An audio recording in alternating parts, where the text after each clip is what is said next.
کا یہ خیال ہے کہ اس وقت جو ہمارا سارا تجارتی خسارہ بڑا ہے، ہماری معیشت جو کریش کر رہی ہے، تو یہ سارا باہر والوں پر ہی اس کا ملبہ ڈلتا ہے، ہماری اپنی پالیسیز کا کوئی اس میں کردار نہیں ہے، ہمارا اپنا کوئی نااہلی اس میں جو ہے اس کا کوئی کردار نہیں ہے، یہ سارا کچھ باہر والوں کا ہی قصور ہے؟ نہیں، اس پہ تو کوئی ڈاؤٹ ہی نہیں ہے کہ آپ کی اپنی غلطیاں ہوتی ہیں تو اس کی وجہ سے ہی آپ کو خمیازہ بھگتنا پڑتا ہے. میں آپ کو وہ پوائنٹ آؤٹ کرتا ہوں. آپ دیکھیں کہ پاکستان کے ساتھ بہت مشکل حالات تھے. پاکستان جب خاص طور پہ جب افغان وار ختم ہو رہی تھی ابھی طالبان والی، تو اس وقت پاکستان پہ بہت زیادہ پریشر آنے شروع ہو گئے تھے. ایڈز والے سلسلے ختم ہو رہا تھا. تو اور پچھلے کچھ سال سے پاکستان ایک ایسا ملک تھا، پاکستان کو ایک ایگزمپشن یہ تھی کہ پاکستان کے پاس چائنا جیسے ملک کی لیوریج تھی، پاکستان اس کو بہت بہتر کر سکتا تھا. میں آپ کو ایگزامپلس دیتا ہوں کہ یہ سب کو پتہ نظر آ رہا ہے کہ جو سی پیک ہے اور چائنا کے ساتھ اکنامک فرنٹ پہ جو تعلقات ہیں وہ پہلے جیسے نہیں رہے. کیوں نہیں رہے؟ یہ اس کی بہت ساری ایکسپلینیشنز ہو سکتی ہیں، لیکن بہرحال نہیں رہے.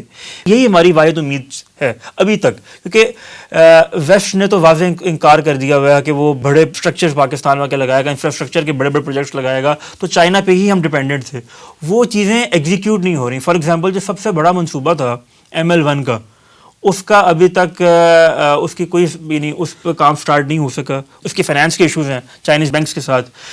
اسی طرح گورنمنٹ نے جو ریفارمز کرنے تھے، جو میری نظر میں جو بنیادی مسئلہ گورنمنٹ کا ہے، جو ریفارمز کرنے تھے اس میں ناکام ہوا ہے. اور خاص طور پہ ٹیکس ریفارمز. دیکھیں ٹیکس ٹو GDP ریشو جو ہے وہ نارملی اچھے ممالک کی یا انڈیا جیسے ملک کی بھی 16% پلس ہوتی ہے، 18% ہوتی ہے GDP کا. یعنی جتنا آپ کا اکانومی کا سائز ہے اس کا 16 سے 18% جو آپ کا ٹیکس کلیکٹ ہونا چاہیے.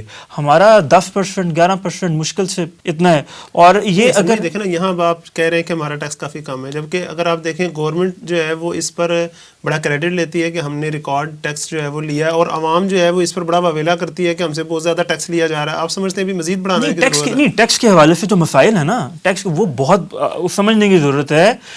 ٹیکس کی جو ریشو ہے وہ جتنی آپ کم رکھیں گے ٹیکس کلیکشن اتنی زیادہ بڑھے گی. یہ باقاعدہ اسٹیبلشڈ اکنامک تھیوری ہے. اور خاص طور پہ ہمارا جو GST ہے اور اس طرح کے جو لیوی ٹیکسز ہیں، یہ جس طرح پیٹرولیم پہ لگا ہوا ہے، اس کو آپ جتنا کم کریں گے آپ ان کو آپ کے لیے کلیکشن اتنی زیادہ آسان ہوگی. فار ایگزامپل سیل ٹیکس کے بارے میں تو بہت واضح ہے نا کہ وہ بہت زیادہ چوری ہوتا ہے. جو کمپنیز کلیکٹ کر لیتی ہیں لیکن آگے دیتی نہیں ہیں. لیکن کمپنیز نے بھی سروائیو کرنا ہے، وہ بھی ظاہر ہے جتنا کم GST لگائیں گی ان کا بھی جب مارجن بڑھے گا تبھی وہ زیادہ پروڈکشن بھی کریں گی. تو یہ بہت ضروری ہے کہ آپ FBR کو ریفارم کریں، ٹیکس ریشو کم کریں، اس سے کلیکشن بڑھے گی. اور خاص طور پہ جو ڈائریکٹ ٹیکسز ہیں ان کو بڑھانے کے لیے، کیونکہ جو ظاہر ہے بڑے بڑا میں کو مافیا ہی کہنا پڑے گا، ان کو جو ٹیکس نہیں دیتے ان کے لیے آپ کو سخت سزائیں بھی دینی پڑیں گی. اور جو ٹیکس دیتے ہیں ان کو آپ کو اس طرح سے فیسیلیٹیٹ کرنا پڑے گا کہ وہ جس طرح باہر لوگوں کو تکلیف ہوتی ٹیکس دیتے ہوئے، جب وہ ٹیکس دیں تو ان کو اس لحاظ سے سہولیات بھی ملیں. یہ بہت ضروری ہے.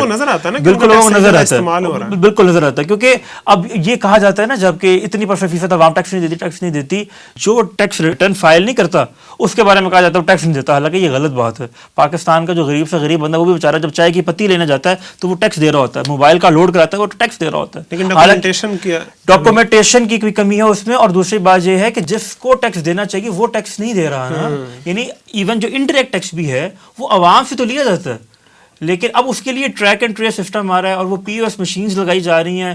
وہ فی الحال بڑے سٹورز پہ ہو رہا ہے، لیکن آہستہ آہستہ گورنمنٹ کا پلان ہے کہ وہ چھوٹے سے چھوٹے جو کریانہ سٹور ہے اس پہ بھی لگائے. لیکن اس میں بھی جب تک آپ کی نیت نہیں ہوگی اور صحیح طرح آپ اس کو ایگزیکیوٹ نہیں کریں گے آپ کامیاب نہیں ہو سکتے. جس طرح FBR کا ڈیٹا پچھلی طرح اس پہ اٹیک ہوا تھا تو اس کو ہیک کیا گیا تھا. اگر اس طرح کے مسائل ہوں گے اور آپ جدید خطوط پہ اس کو استوار نہیں کریں گے تو اس وقت تک آپ ٹیکس ریفارمز کرنے میں کامیاب نہیں ہو جائیں گے. تو یہ بنیادی طور پہ ہماری اپنی غلطی ہیں جن کی وجہ سے ہمیں انٹرنیشنل جو معاملات تھے اس کے علاوہ ہمیں خمیازہ بھگتنا پڑ رہا ہے. اس میں آپ کی اجازت سے ایک تھوڑا سا ایڈ کرنا چاہوں گا. دیکھیے جس طرح انڈائریکٹ ٹیکس کی بات کر رہے تھے نا، اس میں دیکھیے ایک تو ڈائریکٹ ٹیکس اور انڈائریکٹ ٹیکس کا بالکل انہوں نے درست فرمایا کہ جب تک آپ ڈائریکٹ ٹیکسز کو انکریز نہیں کریں گے، اور وہ بھی پروگریسو ٹیکسز ہونے چاہیے. انڈائریکٹ بیسیکلی ریگریسو ٹیکس ہے، یعنی کہ وہ کہنے کا مطلب یہ ہے جتنا کوئی غریب ہے اتنا وہ زیادہ پے کرے گا. ان ایسنس اس کا مطلب یہی بنتا ہے ریگریسو ٹیکس کا. کیلکولیشنز اس کی مختلف ہو سکتی ہیں. پاکستان کی اگر آپ ٹوٹل ڈیٹس اور لائبلٹیز کو دیکھیں اور اس میں سے ایک حصہ جو آتا ہے سرکولر ڈیٹ کا، اس کے بارے سے میں خاص طور پہ بات کرنا چاہتا ہوں. جس طرح بات ہو رہی تھی نا کچھ اندرونی پرابلمس جو ہمارے سامنے آتے ہیں اس وقت، یہ اگست 2021 کی جو فگرز ہیں اس کے مطابق تقریباً 2.294 ٹریلین روپیز کا یہ سرکولر ڈیٹ دوبارہ بن گیا. سرکولر ڈیٹ کیا ہے؟ جو انرجی سیکٹر ہے نا ہمارا، بجلی، گیس، سمجھتے ہیں آپ، آئی پی پیز جو بناتی ہیں، ان کو سبسڈی جو دی جاتی ہے گورنمنٹ نے، لوگوں کو جو سبسڈی دی جاتی ہے گورنمنٹ نے وہ پے کرنی ہوتی ہے. جو ان پیڈ سبسڈی ہوتی ہے نا وہ والی، اس کو ہم سرکولر ڈیٹ کہتے ہیں. اب یہ سرکولر ڈیٹ یعنی کہ سبسڈی دینی تھی بھی دی نہیں، گورنمنٹ نے نہیں پے کی، کیونکہ سبسڈی کا مطلب یہ لوگوں کو آپ یوں کہہ لیں ان کی جو قیمت ہے اس میں سے کچھ کام کر کے دیا جاتا ہے اور وہ گورنمنٹ کے کھاتے میں ڈال دیا جاتا ہے. گورنمنٹ نے وہ پے کرنا ہوتا ہے. اب گورنمنٹ کے پاس جب تک آپ کا ایک تو بجٹ جو ہے اوور آل ملک کا وہ بیلنسڈ نہیں ہوگا، پھر آپ کا دوسرا معاملہ جس کے لیے آپ کو بار بار آئی ایم ایف کے پاس جانا پڑتا ہے، کیونکہ آئی ایم ایف جو ہے وہ آپ کے بیلنس آف پیمنٹس کی کریکشن کے لیے آپ کو ہیلپ کرتا ہے. اصل میں آپ کے جو بیلنس آف پیمنٹس جس کا ایک حصہ کرنٹ اکاؤنٹ ہے، جس طرح کہ حسن صاحب بتا رہے تھے پہلے، وہ جو کرنٹ اکاؤنٹ کے ڈیفیسٹس ہیں جو کہ لکوڈ چیزوں کے بارے میں جو آپ کے ایشوز ہوتے ہیں ان کو ہیلپ کرنے میں وہ یوزفل ہوتے ہیں، تو گورنمنٹ کے پاس وہ فنڈز اویلیبل ہی نہیں ہوتے کہ وہ، اور اس کی وجہ سے ڈیٹ ایک طرح کا اور آپ کا سرکولر ڈیٹ کی صورت میں بڑھنا شروع ہو جاتا ہے. تیسرا یہ دیکھیں کہ آپ کا امپورٹ بل بہت انکریز ہوتا ہے، اور عام طور پہ آپ دیکھتے ہوں گے کہ جب بات کی جاتی ہے تو کچھ اکانومسٹ جو ہے، اکانومسٹ تو نہیں کہیں گے، ٹاک شوز کے اوپر جو لوگ آتے ہیں وہ ایکسپورٹ کا حوالہ دینا شروع کر دیتے ہیں. ہمارا ایکسپورٹ بہت بڑھ رہی ہے. ایکسپورٹ آن اٹس اون ایک انڈیکیٹر نہیں ہے. اچھا، آپ ٹریڈ بیلنس کی صورت میں ہمیشہ ایکسپورٹ اور امپورٹ کو کمپیئر کر کے بتاتے ہیں. آپ کا امپورٹ بل بہت زیادہ ہوتا ہے، اسی وجہ سے وہ آپ یوں کہہ لیں ایک تو ڈیٹ کا برڈن بہت زیادہ ہونا اور دوسرا امپورٹ بل کا بہت زیادہ ہونا. وہ فوائد جو آپ اپنی مانیٹری پالیسی کو چینج کر کے حاصل کرنا چاہتے ہیں ایکسپورٹس کے حوالے سے بھی وہ نہیں مل پاتے، کیونکہ دوسری طرف کے نقصانات زیادہ ہو جاتے ہیں آپ کے سامنے، جس میں امپورٹ بل کا بھی ہو جاتا ہے اور اس کے ساتھ ساتھ آپ کا یہ جو معاملہ ہے اس کا ڈیٹ ایک دم بہت بڑھ جاتا ہے، اس کا ڈیٹ برڈن جو آپ نے ری پے کرنا ہے بہت بڑھ جاتا ہے. دو اور چھوٹی چھوٹی چیزیں ہمارے سامنے آتی ہیں کہ اب دیکھتے ہیں کہ آخر ہمیں جو ہمارا دین ہے وہ بار بار یہ جو انٹرسٹ، سود، ربا، اس کے خلاف کیوں وارن کرتا ہے. ٹھیک ہے، مطلب اس کے بارے میں کیوں ہمیں بار بار کہا جاتا ہے کہ سود جو ہے وہ اللہ اور رسول سے جنگ کے مترادف. ساتھ یہ کہ جو آپ کا اسپیکولیشن یعنی کہ جو اسٹاک مارکیٹ ہے ساری کی ساری وہ کام کر رہی ہے اسپیکولیشن پہ، اور ایون منی مارکیٹس جو آپ کی ایکسچینج ریٹ جہاں طے ہو رہے ہیں وہ بھی اسپیکولیٹو ہو چکی ہیں بہت زیادہ.